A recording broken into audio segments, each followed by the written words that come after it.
मुस्लिम दुनिया मुत्तहिद ना हुई तो सबकी बारी आएगी। मुस्लिम दुनिया के कुछ ममालिक के इसराइल से ताल्लुकात हैं, वो ताल्लुकात मुनक़ता कर दें। वज़ीर दिफा ख्वाजा आसिफ कहते हैं, ईरानी हमारे भाई हैं, उनके दुख, दर्द और खुशियाँ हमारे साथ मुश्तरक हैं। उनसे मुकम्मल यकजहती का इजहार करते हैं, उनके मुफादात का तहफ़्फ़ुज़ करेंगे। इसराइल के हाथ फ़लस्तीनियों के खून से रंगे हैं, ऐसे हाथ को झटक देना चाहिए। भारत ने जारियत की तो पाकिस्तान ने अपने से कई गुना बड़े दुश्मन को मिट्टी में मिला दिया। कलदन TTP और BLA भारत के एजेंट हैं, दहशत गर्दी के खिलाफ जंग जरूर जीतेंगे। अमरीकी सदर और इसराइली वजीर आजम का टेलीफोनिक राब्ता। व्हाइट हाउस के मुताबिक डोनाल्ड ट्रंप और नेतन्याहू ने मौजूदा सूरत हाल पर तबादला ख्याल किया। इसराइली मीडिया के मुताबिक नेतन्याहू ने जेर जमीन बंकर में अहम मीटिंग भी की। वजीर दिफा और मिलिट्री लीडरशिप के साथ सूरत हाल पर गौर किया गया। इसराइली वजीर आजम ने कहा, ईरानी अवाम के पास ईरानी हुकूमत के खिलाफ उठ खड़े होने का बेहतरीन मौका है। इसराइली वजीर दफा ने कहा, ईरान ने शहरी इलाकों पर मिसाइल दागकर सुर्ख लकीर पामाल की। ईरानी हुकूमत को खुमियाजा भुगतना होगा। इसराइल के ईरान पर ताज़ा हमले। तेहरान के वस्त में कई धमाके सुने गए। इसराइली फौज का तेहरान के मेहराबाद हवाई अड्डे को निशाना बनाने का दावा। इसराइली जारियत के खिलाफ ईरान का जवाबी वार। तेहरान के मिसाइल हमलों से इसराइल में तबाही। तल अबीब में इमारतों में आग लग गई। मकबूजा बैतुल मक़दस समेत दीगर इलाके धमाकों से गूंज उठे। ईरान ने इसराइल पर 5वां मिसाइल हमला किया। ईरान अब तक 200 से ज्यादा मिसाइल दाग चुका। इसराइल में 4 अफराद हलाक और 63 जख्मी हुए। मिसाइल हमलों में 150 इसराइली अहदाफ को निशाना बनाया गया। आज सुबह किए गए ईरानी हमले के बाद इसराइली फौज ने शहरियों को दोबारा महफूज मकामात पर जाने की हिदायत कर दी। ईरान ने ऑपरेशन का नाम वादा सादिक 3 रख दिया। पासदारान इनकलाब का इसराइल पर खैबर मिसाइल जल्द दागने का ऐलान। ईरानी हुकाम का कहना है, इसराइल में दर्जनों अहदाफ, फौजी मराकज और फिजाई अड्डों को निशाना बनाया। इसराइल में कोई मुकाम महफूज नहीं रहेगा, हमारा जवाब तकलीफ दे होगा। ईरानी फिजाई दिफाई निजाम मुताबिक तबरेज पर इसराइल के दागे गए मिसाइल नाकारा बना दिए। 2 इसराइली तैयारे भी मार गिराए। खातून पायलट गिरफ्तार। इसराइल पर हमले के बाद ईरानी शहरी सड़कों पर निकल आए, जश्न मनाया। फलस्तीनी इलाकों में भी जश्न। ईरानी हुकाम ने कहा, इसराइल पर हमलों में तेजी लाएंगे। जो मुल्क इसराइल का दिफा करेगा उसकी तंसीबात को निशाना बनाया जाएगा। सेहूनियों के लिए जिंदगी जरूर तल्ख हो जाएगी। इसराइल पर ईरान के जवाबी हमले के बाद सुप्रीम लीडर आयतुल्लाह खामनाई की एक्स पर पोस्ट। अवाम से खिताब में आयतुल्लाह खामनाई ने कहा, सेहूनी हुकूमत अपने घिनौने जुर्म से महफूज नहीं रहेगी। ईरानी अवाम हमारे साथ हैं, वो मुसल्लह अफवाज की हिमायत करते हैं। इस्लामी जमहूरिया ईरान खुदा की मर्जी से सेहूनी हुकूमत पर फतह हासिल करेगा। ईरानी कौम यकीन रखें। आयतुल्लाह खामनाई ने कमांडर्स, साइंसदानों और शहरियों की शहादत पर अफसोस का इजहार किया और ईरान के जवाबी वार पर कौम को मुबारकबाद दी। इसराइल के ईरान पर ताज़ा हमले। तेहरान के वस्त में कई धमाके सुने गए। ईरानी फिजाई दिफाई निजाम मुतारिक हो गया। इसराइली फौज ने दावा किया है कि तेहरान के मेहराबाद हवाई अड्डे को निशाना बनाया गया। गुज़िश्ता रोज़ इसराइल के ईरान पर हमले में ईरान के सीनियर कमांडर समेत 78 अफराद शहीद और 300 से ज्यादा जख्मी हुए थे। इसराइल ने ईरान पर हमला करके खुली जारियत की। इसराइली हमला आलमी क़वानीन और अक़वाम मुत्तहिदा चार्टर की खिलाफ वर्जी है। अक़वाम मुत्तहिदा में पाकिस्तानी मंदूब का सलामती कौंसिल में खिताब। कहा, इसराइल ने हमला करके खित्ते को बड़ी जंग के खतरे से दो चार कर दिया। पाकिस्तान खित्ते में अमन और इस्तेहकाम का ख्वाह है। इसराइली जारहाना इक़दामात से खित्ते के अमन को नुकसान पहुंचाने की इजाजत नहीं होनी चाहिए। सलामती कौंसिल इसराइल को बेलगाम ना छोड़े। हक़ दिफा की आड़ में इसराइल मुसलसल आलमी क़वानीन की धज्जियां उड़ा रहा है।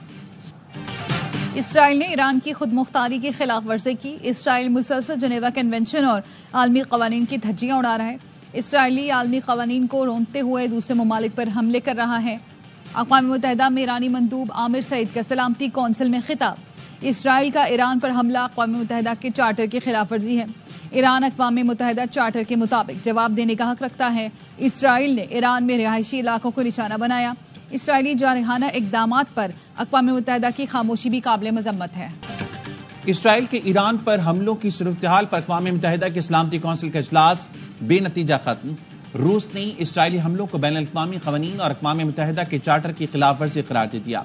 रूसी मंदूब का कहना था, इसराइली हमलों ने जौहरी मुज़ाकरात का माहौल खराब किया। इसराइली ईरान तनाज़े के असरात पूरे खित्ते पर मुरतब होंगे। चीन की भी सलामती कौंसिल के हंगामी इजलास में ईरान पर इसराइली हमलों की मज़म्मत। चीन के सफ़ीर ने कहा, बीजिंग को ईरान के जौहरी मुज़ाकरात पर होने वाले मनफी असरात पर शदीद तशवीश है। इसराइल से कहा है वो फौरी तौर पर अपनी तमाम फौजी कार्रवाइयां बंद करे।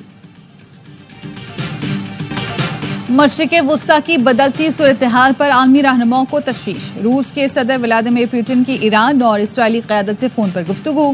روسی صدر نے کہا ایٹمی پروگرام سے متعلق مسائل کو سفارتکاری سے حل کیا جانا چاہیے. ایرانی صدر نے کہا ہم ہمیشہ ایٹمی ہتھیاروں کے مخالف رہے ہیں، بین الاقوامی اداروں کو یقین دہانیاں دینے کو تیار ہیں. سعودی ولی عہد اور امریکی صدر ڈونلڈ ٹرمپ کا رابطہ، کشیدگی میں کمی اور تمام تنازعات کا حل سفارتی ذرائع سے تلاش کرنے پر زور. سعودی ولی عہد کا فرانسیسی صدر اطالوی وزیر اعظم سے بھی رابطہ. ایران اسرائیل جنگ کو روکنے کے لیے تمام تر کوششیں بروئے کار لانے پر اتفاق. ایرانی جوہری سائٹ نیتنز میں تابکار اور کیمیائی آلودگی کی تصدیق ہوئی ہے.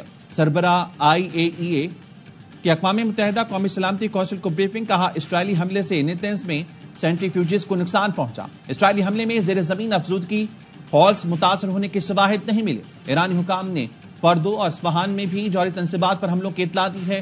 امریکی اخبار نے دعویٰ کیا ہے کہ ایران نے اسرائیلی حملے کے بعد جوہری مذاکرات سے پیچھے ہٹنے کا فیصلہ کیا ہے. ایران کا چھٹے مذاکراتی دور میں شرکت کا اب کوئی ارادہ نہیں. ایران کے حملوں سے اسرائیل میں عمارتیں لرز رہی ہیں. اسرائیل کے سابق سفیر مائیکل اورن کہتے ہیں ایران کے جوابی حملوں نے اسرائیل کو ہلا کر رکھ دیا. جس عمارت کے بنکر نما کمرے میں ہوں وہ اب بھی ہل رہی ہے. ایران کی میزائلوں کو روکنے میں اسرائیل کے آئرن ڈوم کا کام نہیں آ سکا. اسرائیلی سیکیورٹی اہلکاروں نے امریکی صحافی کو ایران کے میزائل حملے کی تلابیب میں کوریج سے روک دیا. اسرائیلی وزیراعظم نیتن یاہو مودی کے نقش قدم پر. مودی نے پاکستانی عوام کو فوج کے خلاف کرنے کی کوشش کی. نیتن یاہو کی بھی ایرانی عوام کو حکومت سے متنفر کرنے کی کوشش. ایرانی عوام کو پیغام میں کہا ہماری لڑائی ایرانی عوام سے نہیں بلکہ ایران کی حکمران آمریت کے خلاف ہے. بھارت نے دوبارہ حماقت کی تو ہمارا جواب پہلے سے زیادہ شدید ہوگا. بھارت نے پانی روکا تو پاکستان کا رد عمل یقینی ہوگا. پاکستان کے سفارتی وفد کے سربراہ بلاول بھٹو کی برسلز میں یورپی تھنک ٹینک کو بریفنگ. کہا مودی حکومت نے پہلگام واقعے پر تاحال کوئی شواہد پیش نہیں کیے. نریندر مودی دہشت گردی کی آڑ میں بھارتی مسلمانوں کو بھی دہشت گرد قرار دیتا ہے. مودی کی سوچ، بیانیہ اور اقدامات کسی صورت امن کے پیغمبر نہیں. بھارت پاکستان میں دہشت گردی میں ملوث ہے.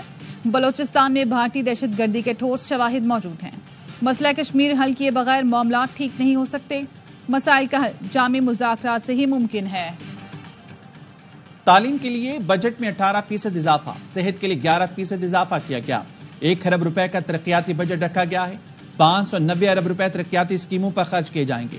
وزیر اعلیٰ سندھ مراد علی شاہ کی پوسٹ بجٹ کانفرنس. کہا وفاق نے بجٹ سے صرف ایک دن پہلے ہمیں بتایا 105 ارب روپے کم دیں گے. 95 ارب روپے کی پبلک پرائیویٹ پارٹنرشپ اسکیمیں کراچی میں جاری ہیں. عوام کو ریلیف فراہم کرنے کے لیے ہر ممکن اقدامات کیے. وفاق کی جانب سے ٹیکس کم جمع کرنے سے ہمیں 90 ارب روپے کم ملے. وفاق نے 2 سال سے ہمارے اخراجات 66 ارب روپے رکھے ہوئے ہیں. اس سال ہمارے اخراجات 120 ارب روپے ہیں. ہم نے 120 ارب مانگے، وفاق نے 80 ارب دیے. مشیر خزانہ KP مزمل اسلم کی پوسٹ بجٹ کانفرنس. کہا حکومت نے ترقیاتی بجٹ 153 ارب روپے تک بڑھا دیا. قرض صرف میگا پروجیکٹ کے لیے ہی لیا جائے گا. اور ملک کے بیشتر شہروں میں گرمی کی لہر برقرار. سبی 46، لسبیلا میں درجہ حرارت 45 ڈگری تک جا پہنچا. دادو 44، جھنگ، فیصل آباد، ساہیوال، لاہور میں درجہ حرارت 42 ڈگری ہو گیا. پشاور اور اسلام آباد میں 38، کراچی میں پارہ 36، شدت 42 ڈگری تک محسوس کی جا رہی ہے.